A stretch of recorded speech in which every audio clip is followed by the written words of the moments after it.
If you are a fan of ice cream cones, you're going to love this ice cream cake. It's a taste of nostalgia perfect for cooling off after being in the summer heat. What it lacks in good looks, it makes up for in taste, trust me.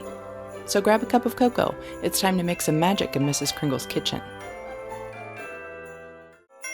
Make sure you hit the red button and click the bell to be notified when new videos go live. For returning subscribers, welcome back. For this recipe, you'll only need 3 ingredients. 1 quart of your favorite ice cream, I've chosen FUDGE Tracks, sugar wafers, which you've likely had if you were born before 1995, but the rest of you might need to Google it, and hot fudge sauce. Line the bottom of a loaf pan with wax paper. It'll make it easier to remove later. I like to pre-fit the wafers as much as I can. The bottom is thinner than the top, so place a wafer down and then another beside it and trim it to fit, repeating that for the whole layer. Give a couple extra rows for the next layer.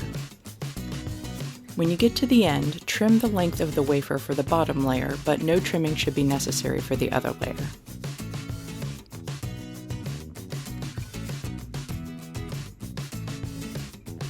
You want your ice cream to soften for about 5 minutes for churned or up to 10 minutes for regular. Starting with the ice cream layer, spoon in enough to cover the bottom and smooth it out as evenly as possible. Be smarter than I was here and freeze your loaf pan first for about 30 minutes before you start.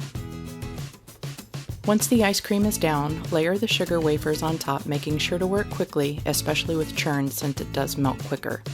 Just use regular ice cream. Repeat the steps with the other layer, making sure that you start and end with ice cream.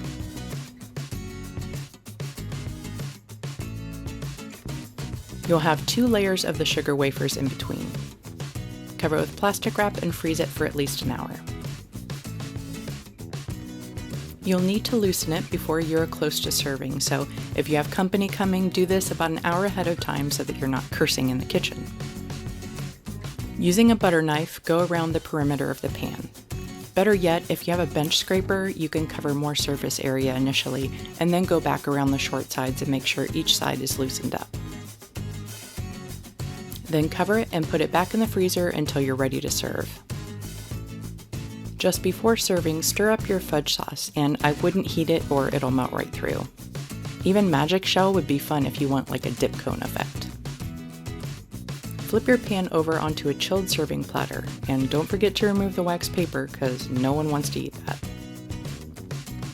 I know it looks like I got hit with the ugly stick, but that's where the fudge sauce comes in. Slather it on top and the sides and place it back in the freezer for about 10 minutes on a flat surface to set, and you're ready to slice. Ice cream cone cake takes me right back to childhood.